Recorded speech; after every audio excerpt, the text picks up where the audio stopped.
저는 장례 사역자라는 타이틀을 가지고 달라스 지역사회를 섬기고 있는 정헌 집사입니다.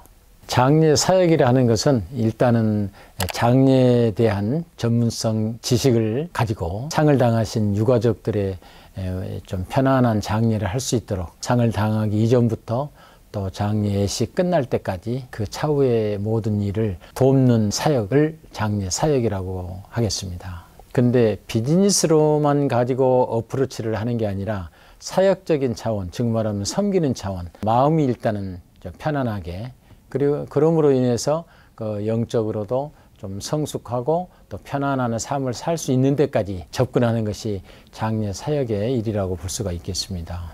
장례 사역자가 하는 일은 가정마다 상황이 다르잖아요. 거기에 알맞는 장례 절차를 인도하는 거예요. 일단은 현실적으로 굉장히 삶이 힘든데 아주 그냥 비싼 돈 들여서 다 할 수 있는 것도 아니고, 물론 하면 좋겠지만 꼭 좋은 것만도 아니에요. 이게 이제 그런 일을 제가 도와드리고, 그 다음에 요즘 이제 그런 일이 많이 있어요. 한국에 시신을 파서 화장해서 미국으로 이렇게 모시고 오는 일도 굉장히 많이 있거든요.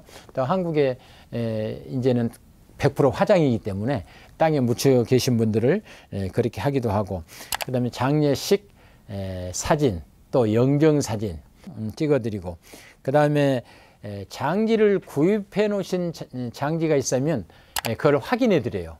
왜냐하면 어떤 경우는 장지는 사놨지만 어디가 있는지도 몰라요. 그럼 그 이름만 주시면 장지도 찾아드리고, 요즘 들어 무위탁 어르신들, 노인들, 가족이 없으신 분들도 많이 있고, 이런 분들 또 장례를 돕는 일을 하고, 유언장도 작성도 해드립니다. 간단한 거는. 큰 거는 물론 이제 변호사라든가 더 안전하게 해야 되겠지만, 우리 보통 일반 우리 민사회에 거의 한 60, 70%는 간단하게 할 수가 있는 거예요. 근데 그것도 지금 안 해놓은 상태가 너무 많다는 거죠. 꼭 달라스에 있는 이 장례뿐만 아니라 전국에 있는 장례에 필요한 사항들을 저한테 전화 주시면 또 제가 안내해드리고 또 전문성 있게 어드바이스를 해드리는 일을 합니다. 장례 준비하면 이제 굉장히 많겠죠. 법적인 문제, 서류적인 준비 문제, 또 현실적으로 장례 비용에 관한 거, 이런 게 상을 딱 당하게 되면 굉장히 이렇게 스트레스로 다가오죠. 그런데 미리 준비를 해놓으면 경제적으로도 세이브하지만 정신적으로도 굉장히 편안하게 준비를 할 수가 있는데, 그럼에도 불구하고 미리 준비하기가 쉽지 않은 것이 또 장례예요. 장례 전에 준비해야 될 일, 장례가 났을 때 준비해야 될 이 두 가지로 이제 나눠지겠죠. 그러면 장례 전에 준비하는 것은 본인의 몫이에요. 근데 장례 후에 준비하는 것은 나 아닌 아내나 자녀들이 준비할 거거든요. 근데 아내나 자녀도 나를 몰라요.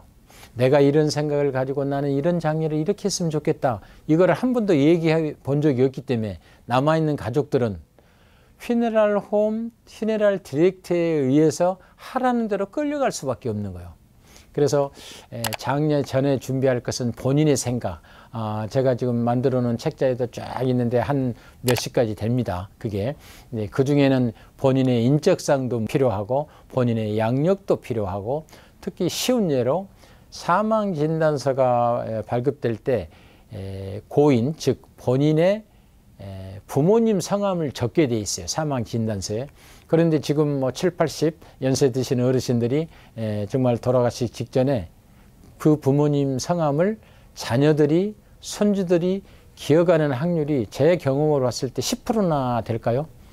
그래서 이런 것들, 본인이 상을 당했을 때 준비해야 되는 일은 본인이 준비해내야 되는 거예요. 어떤 분들은 장례 비용까지라도 준비를 다 해놔요. 자기 손으로 하고 싶다는 거예요. 요즘에는 또 비서까지도 미리 만들어 놓는, 자기 자리, 장례 절차, 그 다음에 비서, 네임택까지 다 본인이 보고 준비를 완벽하게 해놓으면 유언이나 다름없어. 그러면 이제 자녀들이 아주 편안하게 또 부모님 뜻대로 해줄 수 있는 거죠. 이런 준비를 안 해놓으면 전부 다 타인이 해야 된다는 거. 그때 오는 것은 여러 가지 면에서 불이익을 당할 수가 있는 것이죠.